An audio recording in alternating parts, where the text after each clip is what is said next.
السلام علیکم پیارے عزیزو، امید کرتا ہوں کہ آپ خیر و عافیت سے ہوں گے۔ آج کی اس کلاس میں ہم لین کا قاعدہ پڑھیں گے کہ لین کیا ہے، لین کہاں ہوتا ہے اور لین کے معنی کیا ہیں۔ لین کے معنی ہے نرمی، یعنی جہاں بھی ہم لین کا قاعدہ استعمال کریں گے وہاں پر ہم نے نرمی کے ساتھ الفاظ کو ادا کرنا ہے۔ لین دو حروف پر ہوتا ہے، واو اور یا۔ یہ دو حروف ایسے ہیں جن کے اوپر ہم لین کرتے ہیں۔ لین کس طرح کرتے ہیں؟ جب بھی واو ساکن ہوگا، اس سے پہلے والے حرف پر زبر ہوگی تو واو لین ہوگا، یا ساکن ہوگا اور اس سے پہلے والا جو حرف ہے اس کے اوپر زبر ہوگی تو یائے لین ہوگا۔ ان دونوں حروف کے اوپر ہم نے لین کرنا ہے، یعنی نرمی کے ساتھ ہم نے ان کو پڑھنا ہے۔ اب تھوڑی سی مشق کرتے ہیں تاکہ آپ کو بھی معلوم ہو جائے کہ واو لین کو ہم نے کس طرح سے پڑھنا ہے اور یائے لین کو ہم نے کس طرح سے پڑھنا ہے۔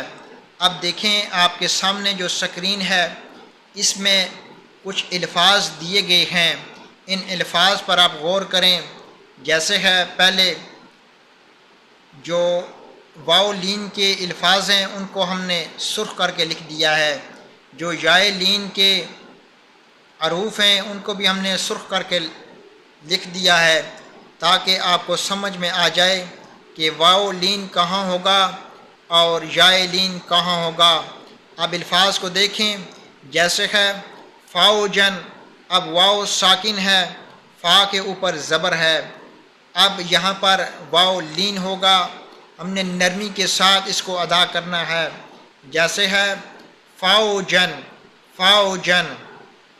آگے دوسرا الفاظ دیکھیں، جیسے ہے خیرن، اب خو ہے، اس کے بعد یا ہے، یا جو ہے اس کے اوپر جزم ہے اور اس سے جو پیچھے حرف ہے خو اس کے اوپر زبر لگی ہوئی ہے، یا ساکن ہونے کی وجہ سے پچھلا حرف جو ہے اس کے اوپر زبر ہے، یہاں پر یائے لین کا قاعدہ لگے گا، خیرن، خیرن۔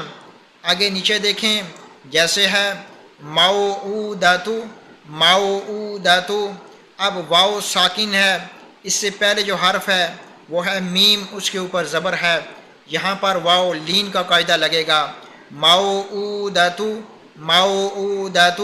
اب یہ دیکھیں، جیسے ہے غیری، اب یا ساکن ہے، غین کے اوپر زبر ہے، یہاں پر یائے لین کا قاعدہ لگے گا، جیسے ہے غیری، غیری، غیری۔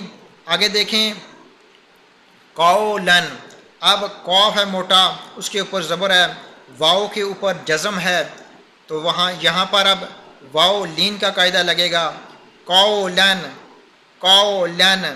آگے دیکھیں زیغن، اب یا ساکن ہے، اس سے پہلے جو حرف ہے اس کے اوپر زبر ہے، یہاں پر یائے لین کا قاعدہ لگے گا، زیغن، زیغن، زیغن، زیغن۔ اب آپ کو امید کرتا ہوں کہ یائے لین اور واو لین کا یہ قاعدہ سمجھ میں آ گیا ہوگا۔ آپ ہماری یہ کلاس شروع سے لے کر اینڈ تک دیکھیں، انشاءاللہ آپ کو واو لین اور یائے لین کا یہ قاعدہ سمجھ میں آ جائے گا۔ انشاءاللہ نیکسٹ کلاس میں ہم حروف مدہ کے بارے میں پڑھیں گے کہ حروف مدہ کہاں ہوتا ہے اور کن کن حروف پر ہوتا ہے۔ امید کرتا ہوں کہ آپ کو یائے لین کا یہ قاعدہ سمجھ میں آ گیا ہوگا۔ اب نیکسٹ کلاس تک ہمیں اجازت دیجیے۔ اللہ حافظ۔